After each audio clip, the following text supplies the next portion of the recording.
الحمد لله رب العالمين وصلى اللهم وسلم على نبينا محمد وصحبه أجمعين. ودرسي لبي طبناد يا كتاب كان تحفة المودود بأحكام المولود لابن القيم رحمه الله. waxaan kusoo jirnay baabkii magacaabida ama magac ilmaha in loo bixiyo. haddaba magacyada qaar ee wanaagsan, qaar aan wanaagsanayn, qaar mamnuuc ah oo laba bixi karin ayay isugu jiraan. طيب waxaa kamida magacyada wanaagsan. rasuulku wuxuu yiri sallallahu alayhi wa alihi wasallam magacyada ugu fiican waxaa kamida Cabdullah iyo Cabdurrahman. Cabdullah iyo Cabdurrahman isku magacaaba buu yiri magacyada ambiyada. magacyadana waxaa u fiican Cabdullah iyo Cabdurrahman. waxaa ugu run badan markii la yiraahdo Xaarith iyo Hamaam oo kale. waxaa ugu liita Xarbi iyo Murra.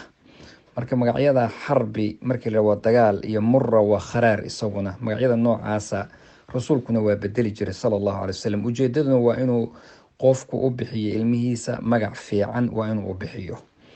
طيب waxaa kaloo asmaada iyaduna xaaraanta oo banaanayn waxaa kamida magaca Allah oo mujarrada, yani magaca Rabbi oo al waliba wata in qofka loo bixiyo. Ar-Rahman, Ar-Rahim, sidaa ku Al-Aziz, yani sidaas oo kale in qofka la yiraahday arrin banaan ma ah. laakiin haddii laga reebo asha oo la yiraahdo Aziz iyo Aziz iyo marka la yiraahdo Rahim oo qofka hadda gabdhaha Rahima oo kale la yiraahdo, iyo haddii laga reebo ashaas isoo wax dhibaato ma. Hakim ibn Hizam, Hakim ibn Hizam oo kale, Hakim oo kale saas oo kale warka inayna wax dhibaato lahayn. magacyada ugu fiican waa asmaada aan sheegnay, si guud ahaana asmaada ambiyada, asmaada dadka saalixiinta wanaagsan, asmaada saxaabada, kuwaasaa kamida waxa wanaagsan. waxaan banaanayn oo xaaraanta kamid ah iyaguna magacyada malik, inuu qofka loo bixiyo malikul muluk oo kale ama suldaanu salaatiin oo kale, boqorada boqorkoodii oo kale. sidaa in wax lagu magacaabayo wax wanaagsan ma ah.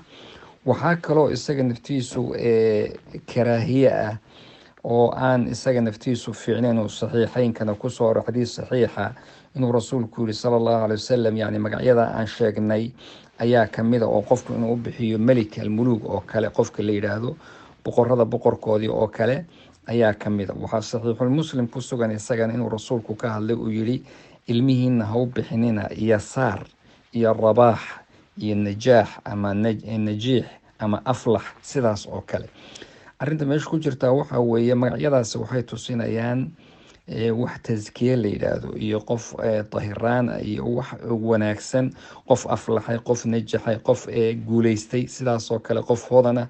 markii la yiraahdo athama huwa, ma jooga halka ninkii aflax ahaa, haddaad tiraahdo maya, qofku sidaasuu kaga jawaabi hadduusan joogin, marka waa fa'li aan wanaagsanayn wey. marka sidaas oo kale ibn القيم wuxuu leeyahay waxaa lamida macnahooda mubaarak iyo muflix iyo khayr iyo suruur iyo nicmo oo kale. magacyada noocaasa iyaguna waxay soo gelayaan magacyada al-asmaa al-makruh, asmaada iyadana laga fiican yahay bay soo gelayaan.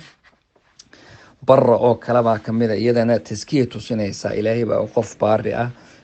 marka iyadana waa asmaada makruhada waxaa kamida in asmaada shayaatiinta oo kale qofka lagu magacaabo khinzam iyo walhaan iyo acwar iyo magacyada noocaas oo kale oo rasuulku sallallahu alayhi wasallam yani kamid aha in shaytaan la yiraahdo khinzib uu jiro.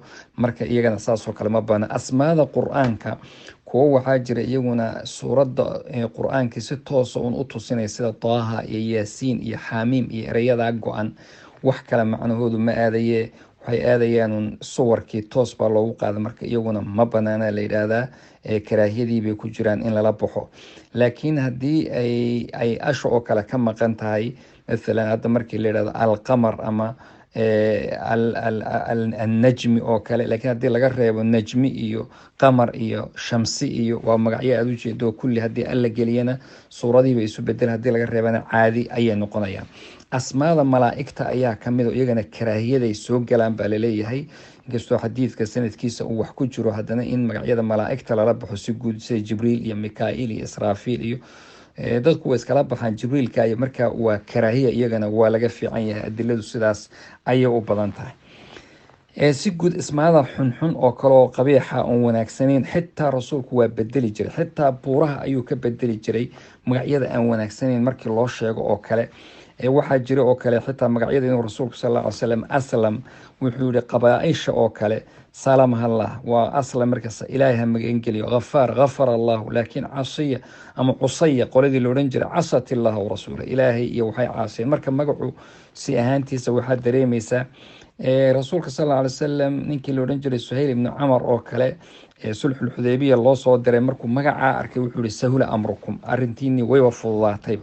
marka isagoo fa'li uga qaadanaya magaca fiican inuu maarata sidaas oo kale. waxaa jiray saciid ibn lmusayab can abiihi can jaddihi inuu rasuulku u yimid sala allahu alay wasalam oo uu ku yihi magacaa, wuxuu yihi xasnun baa layidhi, xasn. wuxuu ku yihi matihid xasni, adiga sahal baa tahay. markaasaa wuxuu yihi magac uu ii bixiyey aabbahay bedeli maayo.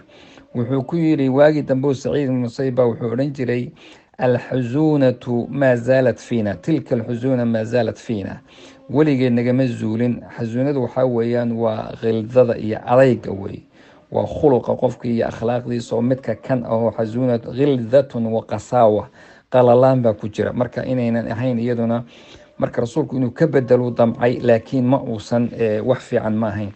nin kaleo cumar bin alkhadaab uu weydiiyey wuxuu ku yihi magacaa, wuxuu ku yihi jamra layidha, dhanjo waa dhuxul wey. markaasuu yihi aabahana, markaasuu yihi shihaab baa layidha, shihaab waa dambaabura iyaduna.